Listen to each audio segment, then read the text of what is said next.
So I want to be respectful of time, so I'm going to go ahead and get started. And again, welcome to all of you. I'm so grateful for you being here.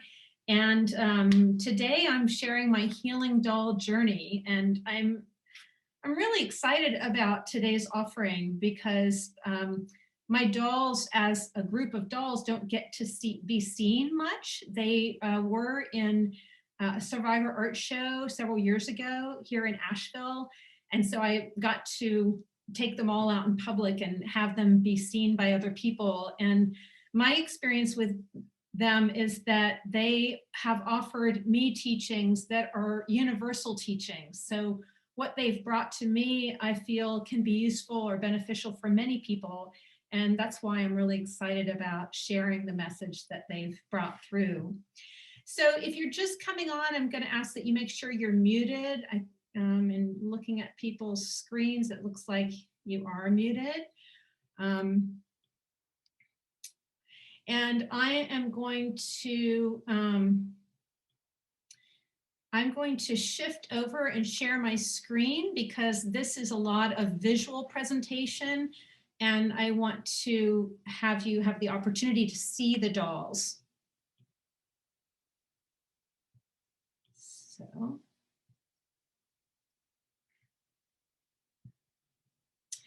So again, today I'm talking about my healing doll journey.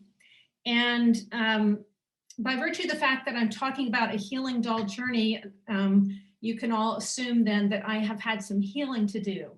And so I'll be sharing a little bit of backstory before I get into the dolls and their stories. So I was 26 years old. I had just gone out into the world to do school teaching. I was a high school chemistry teacher outside of the DC area in Manassas, Virginia.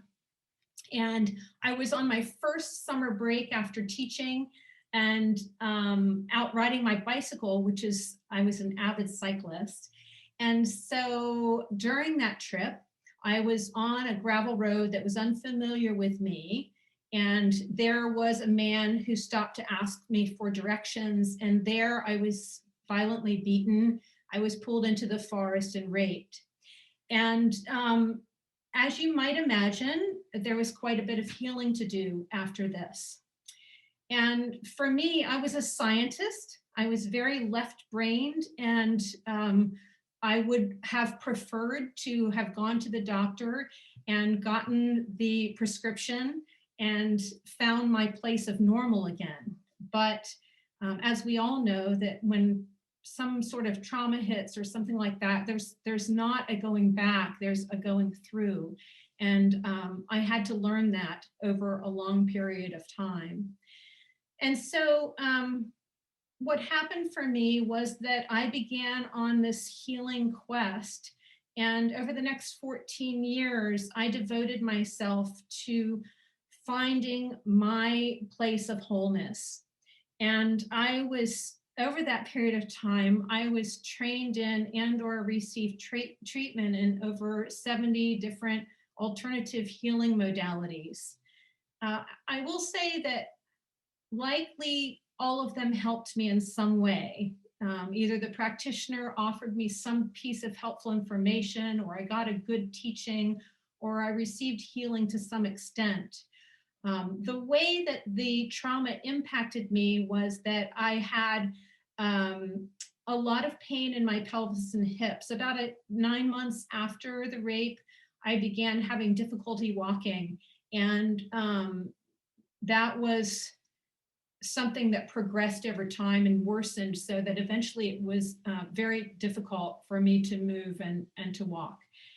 As well, I was affected by post-traumatic stress syndrome. So I had a lot of PTSD. It was difficult for me to be in crowds, to have people behind me, and I had a lot of difficulty breathing. So these were the things that on a physical level, I was trying to address by trying all these modalities. And a big shift came for me when my daughter was born. I realized when I brought her into the world that I had this responsibility. I had just brought another woman into the world, and I wanted her to grow up feeling empowered, feeling strong within herself, and having self confidence. And at the time, I did not feel that myself. And I knew that I wasn't going to be a great role model for that unless I healed this for myself. And so I didn't know what to do. I had tried all these modalities. So I turned to prayer. And it wasn't as if I hadn't done prayer. I was trained as a science of mind practitioner. So I had been doing affirmative prayer for a while. And so 3 months after my daughter was born, it was early January 2004, and I stood in my living room and I held a ceremony. I lit a candle and I said out loud with all conviction, "This is my year of strength." And what happened was 2 days after saying that prayer, I received a phone call from the detective on my case saying, "We have positively identified the man who raped you." It had been 14 years. And so that year was about me going to court. I knew that anything that was associated with what came next was a yes for me, because I had set this in motion, right? So, so that year I was asked to write a victim impact statement, which is a statement to the court telling them how this crime had affected my life. I was asked to appear in court. I also was asked if I would share my story with the media. And so I had a story on the front page of the Washington Post, which put me into the national media. And I was interviewed by Diane Sawyer and appeared on Good Morning America. So in that year, there was a lot that was brought up for me on an emotional level. I revisited the trauma. I was in touch with a lot of the people who had originally been there as my support system. And I also was interacting with a lot of new people who were just hearing this story. But I wanted to share the story because it was incredibly, it was just so amazing to me that I had set this intention. I had put this prayer out, and 2 days later, this happened. And I felt as if everybody could do something similar, that they can change their situation by focusing on some positive intent. And so I felt as if sharing my story would be helpful to others, and that's why I put it out in this way. At the same time, that year was, by the end of it, I was emotionally raw. And it's not as if I hadn't done a lot of healing over those 14 years, but I felt as if I was just beginning, which in some cases I feel is true, that it had cracked me open in this new way, that I got to explore my emotions in a very deep manner that I hadn't visited before.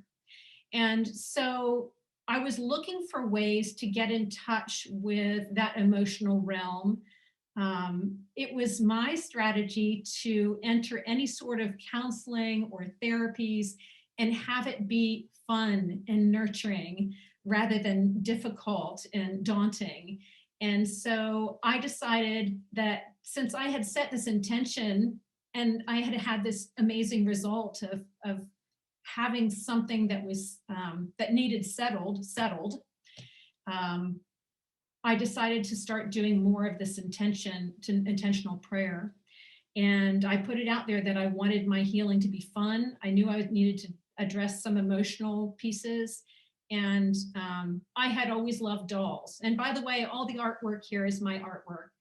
I always loved everything tiny. From the time I was a young girl, my parents had made me a doll house, and I loved all the tiny things that went in it. And so I was fascinated by dolls. I just became fascinated with looking at how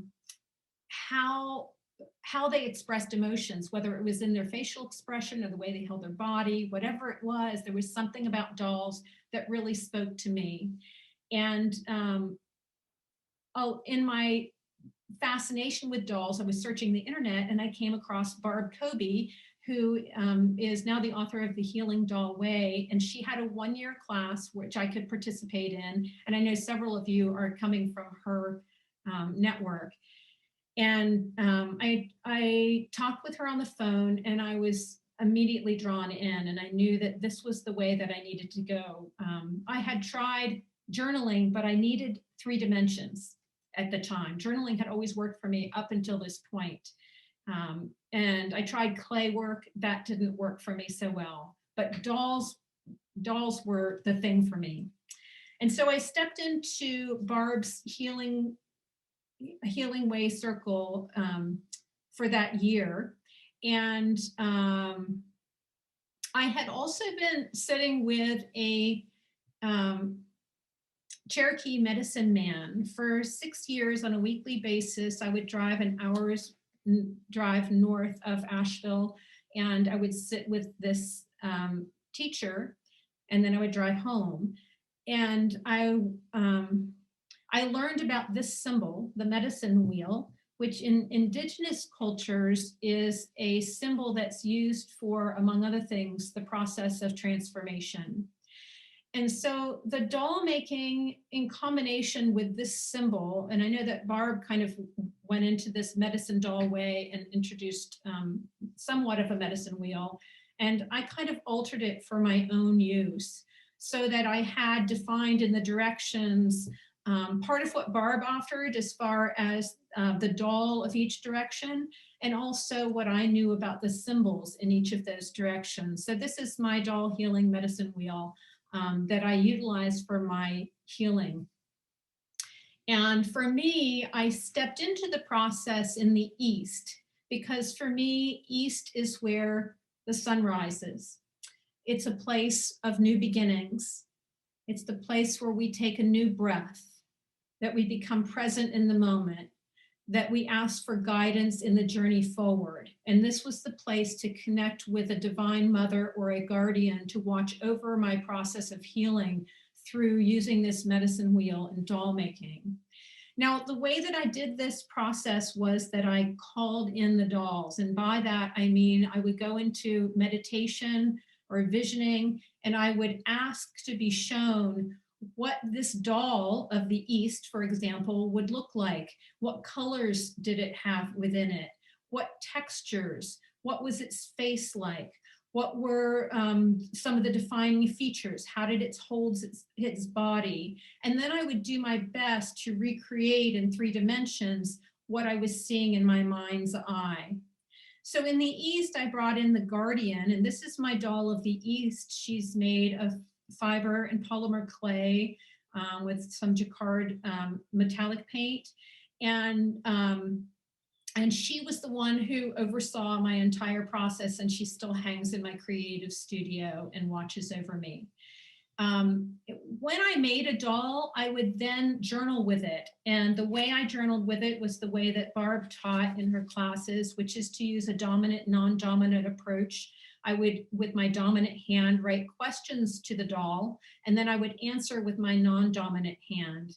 And I was actually pleasantly surprised that when I started writing with my non-dominant hand, which is challenging to do if you've tried it, that once I primed the pump and started writing, it just took off. So I would often move over to my dominant hand and continue that conversation just using my dominant hand, because there was so much information coming in.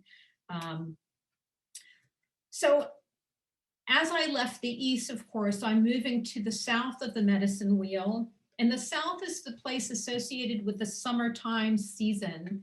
Therefore, it's a place of growth. It's also a place where we can see our shadow. Because of all the sunshine, we are able to see our shadow, and that brings light to those things that have been challenging to us. So the trickster or the fool is what is found in the south part of the medicine wheel. And so I began calling in my shadow self. And I knew this was actually the most challenging part of the wheel for me, because I was calling in the part that, of course, challenged me.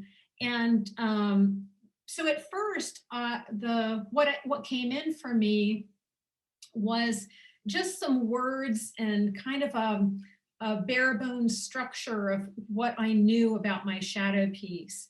And this doll actually took 3 iterations. The first one, the first shadow piece that I made was a wire structure, and it just had words on it that I had made out of clay and hot glued onto the wire structure. And then it had this face, which represented to me kind of the clown face that I put out to the world with a smile on it. But then the other side of the face was gone because I couldn't figure out who I was authentically. It really couldn't come through to me. And so that was my first iteration of my shadow piece. But I knew that I needed to go deeper. And so I began working again to go back in and develop a second doll. This time I thought, well, what if I recreate myself the day that I was raped? And I proudly made some 8-panel cycling shorts in the same fabric that my clothing had been the day that I had this trauma.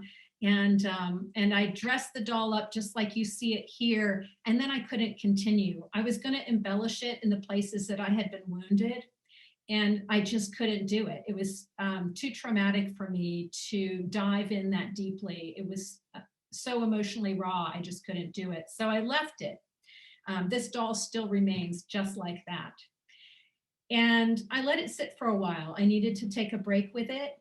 And when I went in again to look at the shadow, again, in calling it in, I had a session where I began to see the colors. I began to see the injuries, the places I had been injured.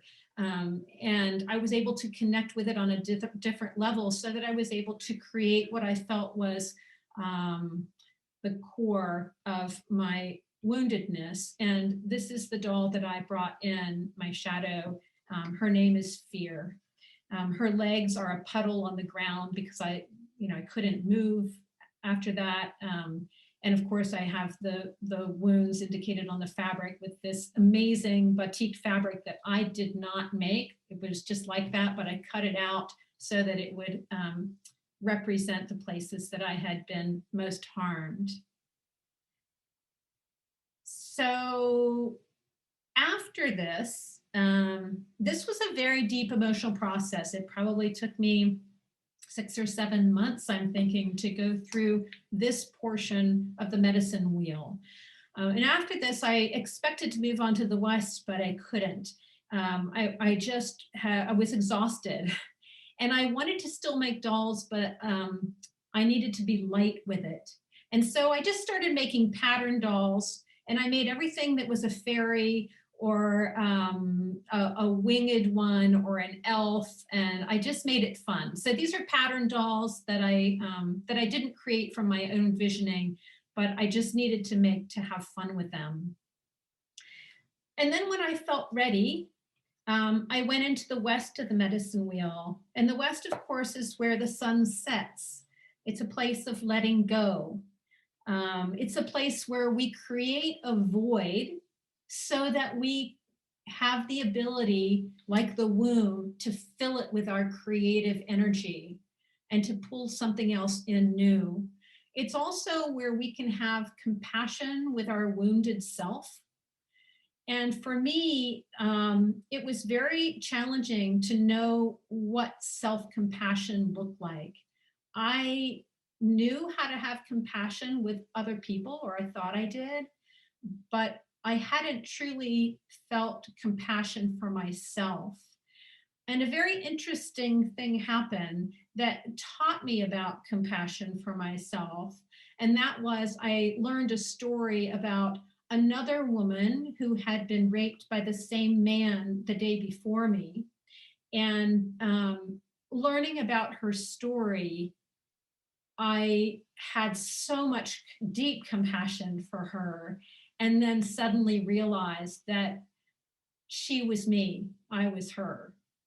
And I could see that as much compassion that I had for her, I needed to have for myself. And that was an invaluable teaching for me. I was so grateful to have learned that story so that I could learn the lesson of self-compassion. And so when I made this doll of the West, I really wanted to love on her. And I did. I spent hours beating the layers of her skirt. I knit her scarf with toothpicks. Um, I spent long hours really loving on her. I made her shoes, which you can't see. She has some leather slippers that were made from some gloves of my mother's, and those too were beaded. So, so this was a really great lesson for me to work with this doll and to have that story come in as well. And then I moved on to the North. Now, it's interesting to me because as I look back on it, I laugh at myself. But I thought because Barb's class was a year long, I thought, well, I'm just going to finish all this in a year. And I have a tendency, or I had a tendency, to just push into life and make it happen. But I realized somewhere along the way that that wasn't the way this was going to happen. That as I pushed into making the dolls, they resisted and they weren't ready to come in. And I had to be patient with the process because there were other pieces that I needed to learn before I could move into the next place. And it was really kind of in this area, in kind of going into the West, that I began slowing down and realizing that to try to push out the doll of the North was not going to work. In fact, I made one and I gave it away to someone because it wasn't ready. It wasn't ready for me. It wasn't my doll. So what came in next was this doll, which was not one of the directions, but it's a doll that's its name is Unraveling of the Black and White. And I want to read to you a section from my book about this doll because it was a very special doll and it had a great message for me that I needed before I could move to the North. The doll wanted to be wrapped in brightly colored fabric with sparkly beads strewn over its torso and limbs. A few days later, its face became clear in my vision, and I worked with clay on a styrofoam egg to create what I saw in my mind's eye, an expression of surprise. The doll then requested that I wrap it in black and white fabric. This felt troubling to me. I didn't want to cover up the multicolored, vibrant body I'd spent so much time creating. But since listening and allowing were my priorities, I did as the doll asked. I cut half-inch strips of checkered black and white fabric and carefully bound parts of the doll's torso and appendages, leaving the ends of the fabric strip in the doll's hands. The head still had no hair. In fact, the back of the head was an exposed styrofoam egg.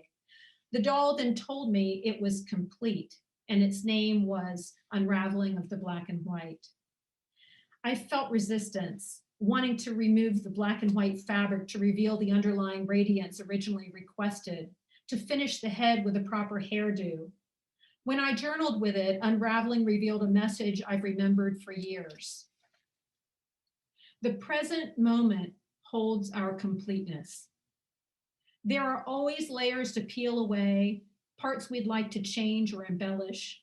Sometimes this present moment doesn't look or feel pretty. There's a creative, colorful way to live, but you can't judge something and at the same time perceive its wholeness. You can't judge something and at the same time perceive its wholeness. Letting go of your rules or judgments will reveal the wonder and the beauty in each moment. So hopefully you can gather that message, take it in, and see why that was so valuable to me. So from there, I was a little closer to moving into the North. And the North is the direction associated with the winter time season. It's when we have the opportunity to see the ice crystal and in it see our reflection, our truth, our authenticity. The North represents the antithesis of the South. So where in the South, I was dealing with the shadow and my fear, the North held my talisman, what would have that energy of being able to overcome my shadow. And of course, as you can imagine, we would all want to be able to move into the North. It was not a quick journey for me, and that is okay because I had the opportunity to receive many teachings along the way. By the way, this entire doll journey was 7 years for me from beginning to end. So when I made this doll, I was listening very carefully by this point. When originally I started this process, I was not listening so well. But I made a commitment along the way, as I mentioned in this unraveling of the black and white, to listen carefully to what I was being asked to do and not try to push beyond it until the dolls were ready. For this doll that I was making, the doll of the North, she asked me to, because I was still having trouble walking, and in fact, it had been exacerbated quite a bit, she asked me to place these gifts within her left hip. I had a message, grace, ease, and flow. Those were in my intentions. I wrapped it with these nature items in a piece of red silk, and I tucked it inside of her hip, and she carries that in her till this day. So this is my doll of the North. And her name is She Who Drums. And as I mentioned, all the dolls came in with teachings, and I want to share the teaching from this one because it came through as a poem. And this didn't always immediately come through, as I would always put the newest doll that I created in my living space, so I was with it daily. Even fear is one of the harder dolls to sit in my space and be with every day. So this doll spoke to me after some time, and here is what she said. She wrote a poem entitled Beat Your Drum. And again, these are messages not just for me, but for all of us. You did not come here to be silent. You were called to beat your drum. Your drum, your medicine. There is no other here at this time who brings what you bring. Come from the shadows. Circle round this fire.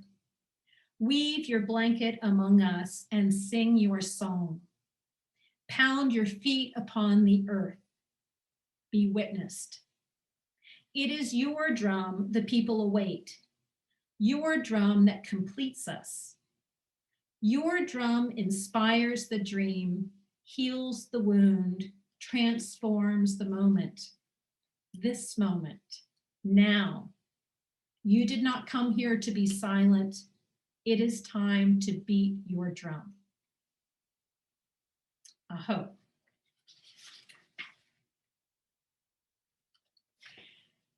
So from here, I created an inner healer, and the inner healer is a doll that holds the medicine that we carry to help us do our own healing. And so she's carrying a medicine bundle, and on each of the little flaps of fabric, there are messages to myself to remind me of those things that I can engage in my life that help me most to heal. She's made of wool roving and a number of other pieces of fiber.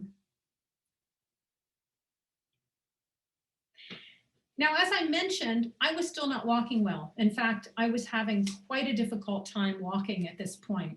I had thought that my talisman would only come in if I were completely whole and I felt physically strong. That was not the case. I was at the gym one day lifting weights, which was part of my protocol because I had torn a hip cartilage. I had it surgically repaired, and then my surgeon said, you need to strengthen. So I would go to the gym, I would leave in tears, I would be on crutches for the rest of the day, and then I would return and do that again. And I was at the gym one day lifting weights, and this doll dropped into my vision, and I couldn't push it away. So I put away the weights, I went home immediately, and I got out my clay and started making it. Now you can't see below the healing hand that's around it, but it's made, it's a clay black pelvis. And through that pelvis, where its left hip was attached, there was a nail, that nail that you see there. The nail was driven through the hip because that's where my pain was. And so that nail was in there for weeks. And then and I sat with this doll, like I said, in my living space, as I typically did when I made them. And at some point, the doll spoke to me and said, "It's time." And so I sat down and I journaled with it. And it said, "It's time for you to remove this nail." I didn't know what this meant, but again, I was listening and allowing and doing as I was told by the dolls. So I had my husband get out the Dremel tool, and together we removed the nail, which was difficult because it was not only through the pelvis, which was made of polymer clay and baked, but it was bent. So it had gone through the pelvis and it was bent. And I wanted to get it out without breaking the doll, which we could only do with the Dremel tool. It was a kind of dramatic surgery that we had on this doll. And when we were done, the doll said to me, "It's time to call the surgeon." And like I said, I had my cartilage had torn and I had surgery on this. This was 3 years beyond that. And I was in a lot of pain. So I called a new surgeon, went and got x-rays, and my left femur was half an inch out of the socket, it was no wonder I was in such pain. So I knew I needed to have surgery. So I have since had both of my hips replaced, which was a huge blessing. And I feel as if the dolls were guiding me the entire time, truly. But in retrospect, I wish that I had heard that message earlier. So the next doll that came into for me, which was not necessarily part of the medicine wheel process per se, nor was Pain Body, but I feel like they're related. This doll came into me as a messenger, a woman of wisdom, to tell me that it was time for me to share my gifts with the world. Her name is Going to Seed. She carries a staff that is a lotus pod, and all the seeds are painted gold. And I was curious about the lotus pod, and I want to read this piece from my book because I wanted to know more information about it to have a greater idea of what this doll was saying to me. I researched the lotus and learned the seeds can remain viable for centuries. Medicinally, they're used for restoring vital force in the body and nourishing yin, the essence of life. Lotus seeds are carried by water, an element associated with emotion. The lotus flower emerges from muddy waters unspoiled and pure and is a symbol of wise and spiritually enlightened qualities in a person, a perfect fit for this wise elder doll.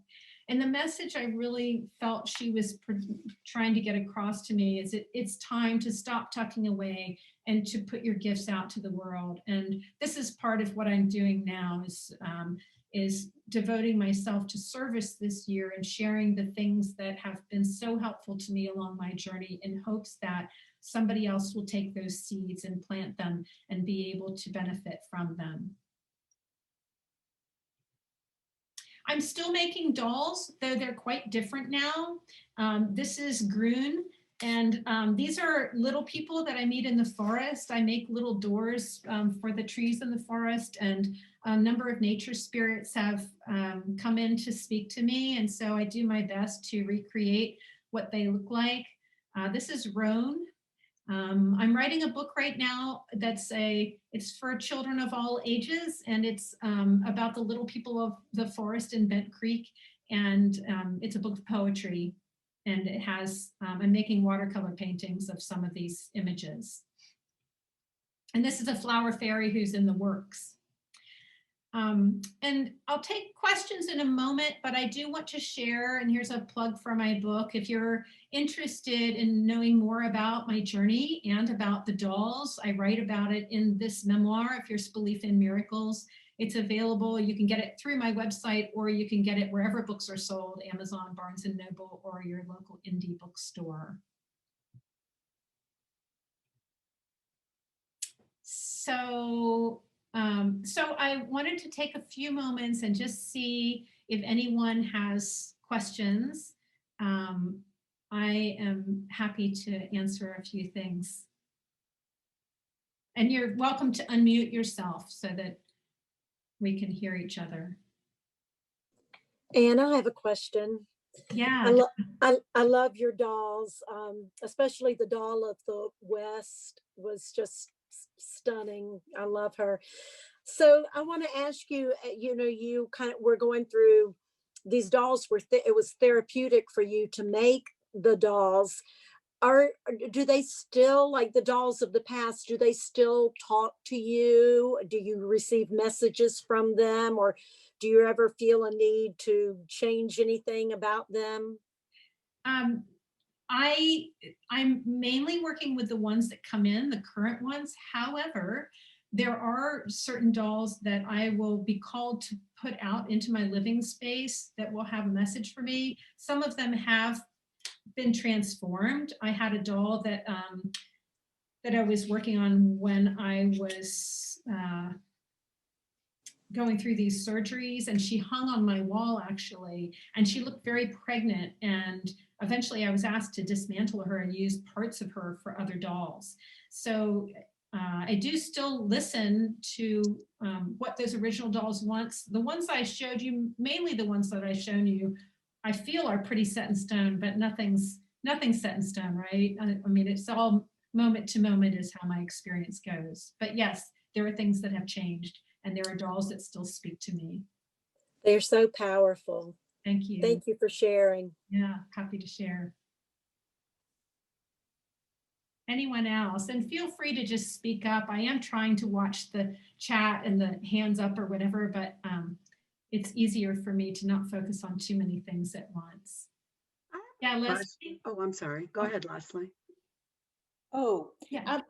Just a comment to Anne. I am speechless after hearing all of this. I'm truly speechless, and I'm just so glad that you were able to share this today. I am stunned. I'm just stunned. I have so much to think about. Thank you so much for sharing all of this. Yeah, you're welcome. I'm so grateful you were here today. I was so pleased to see you come in, and I've watched your dolls for a number of years. And well, the interesting thing, I don't want to take up a lot of time here. I know there are other people that want to comment, but I'm just thinking back to the day that you walked into my booth. I was doing the demonstration at Southern Highland, and I've been thinking about you for a while now.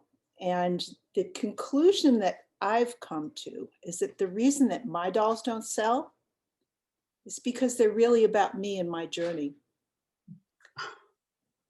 Almost all of them. So meeting you that day and not even knowing all that I know about you now, I have just carried that with me. The comments that we made, things that we talked about. Thanks. Yeah, you're welcome. Thank you. Yeah. I love your beautiful work. I'm so inspired by it. And yes, it's a message for you. It has messages for you. And I believe it has messages for other people. Like, it's very moving. Yes. Well, it's been, as I said, about to make something. I'm working on something now and really haven't worked in a year. I'm very empowered by this recent knowledge that it's really the story of me, and that whole sales piece. Who cares? I was never interested in it anyway. Now I understand why. So thanks. And I'll let somebody else talk. Okay. Yeah, Jeannie, you had wanted to say something. I do. I guess maybe this might be your, a thought for the Tuesdays, but I'm thinking that, um, like, I'm not really, I've done dolls and I love dolls, but right now, for whatever reason, that's not, I mean, I do stitching and I love stitching, but I can't say I'm called to the doll right now. But what I am called to is like faces and and figures. And so that I'm painting, and I mean, it just doesn't stop. I get up in the middle of the night with one. I mean, they go on and on. And so I guess my question is there any way that you can take this process and work with us on whatever medium we're working in and bring us through that journey? Yeah. Does that, I think that this process using the medicine wheel is applicable to any, to any creative expression. I could probably approach it through journaling if I wanted to, or because it really is something that has got a beginning, a middle, and an end. And it's a matter of paying attention and really being present with what is, and then moving on to the next thing when you are called to. so that might be something for you to ponder, but it would definitely be something that I believe many of us need, that type of it's almost like a map, a guide of some sort. And and some of us are just journeying into elderhood and want to do it a different way. We don't want to bring the cultural story with us. I mean, I can't say I'm carrying any big wounds I haven't worked with, except for when you do the work, you find out there's more in there. But I do feel that there's such a going ahead that's so unknown, which is what healing is about. Yeah. Yeah. So, Well, I would love to talk with you more about that and okay, explore thank that. you. Yeah. Yeah. We'll have to. And I have a question, or yeah, just a reflection. When you were doing the dolls through that process of those years, when you look at your dolls now, is there a sense of peace, or of kind of like you've worked through that, and it's kind of a done thing? Or do you, when you look at like the fear one or any of those other ones, does any other memories come up, or do you feel like it's more complete?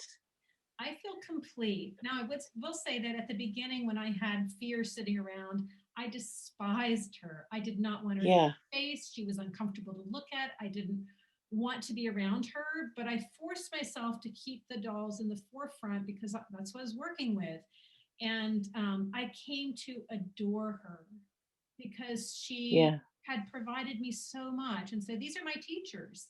They yeah, all have something to offer, even if it was difficult to walk through. Yeah, yeah. That's cool.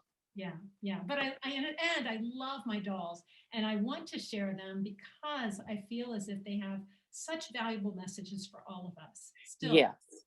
yeah, Yeah, I agree with that. Yeah, I agree with that. yeah. Thank Thank you. you. Any other questions?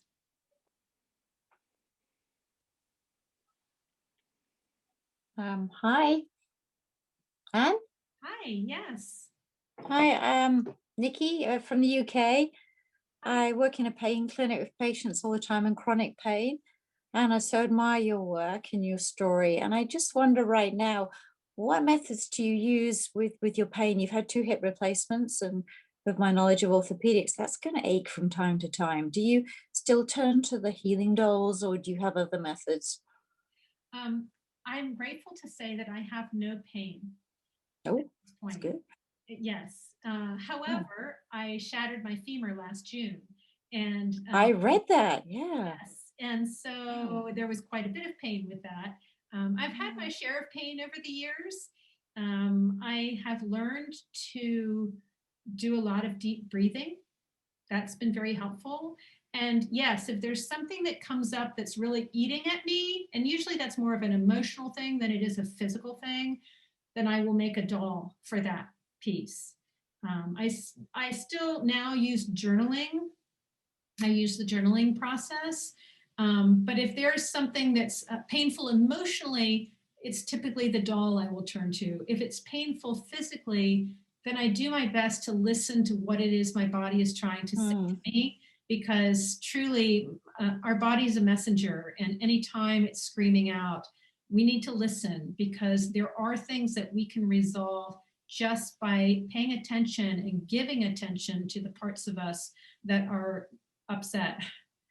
So I do a lot of deep listening when that's the case, and ask what is this about? What is this really about? It's not You've just got about pain. so under control and an amazing handle on it. Thank you. Yeah, thank you. I'm grateful you're here. Here. Just Yeah. eating crisps, which is a bit naughty. Hungry. 5 hours difference from you, so it's my Yes. my naughty supper. Yes, I realized. Yeah, we're quite a ways away. Well, welcome. Anyone else have questions?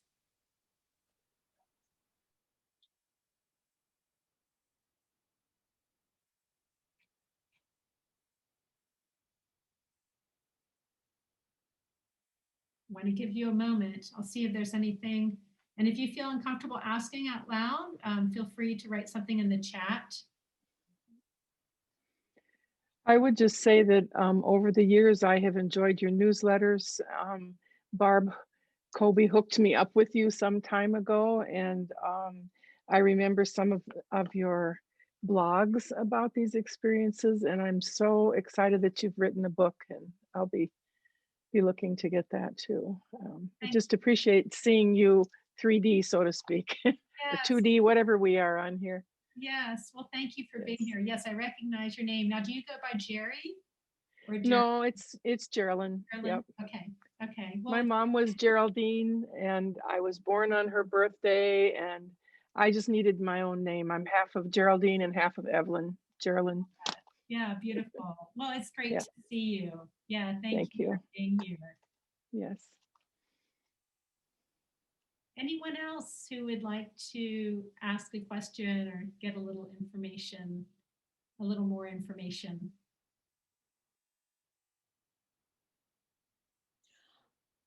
Yeah, Leslie? Question.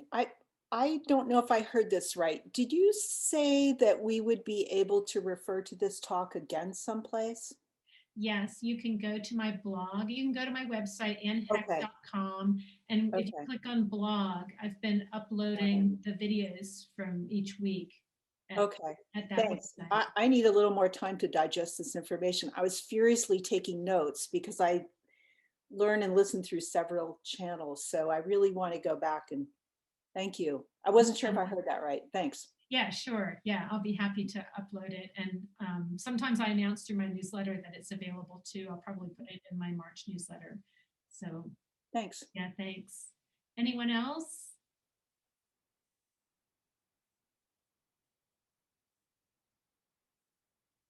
Okay, well, I am so grateful that you all were here. And next week, I am doing a free Teaching Tuesday on cultivating resilience. So I'll be sharing some of the major pieces that I have focused on to cultivate resilience for myself, which is something I think we all need during these challenging times. So I'd love to have you join me. And if you can't make it, it will be eventually posted to my website. If you have any questions that come up in the aftermath of this and you just want to email me, feel free. You can contact me through my website, or I'm at ann@annheck.com, and Ann has an E. So again, thank you all for being here. I'm really grateful for your presence and your interest, and I will hopefully see you next week or at some point in the future. Take care. Thank you, Anne. Yeah, thank you. Go well.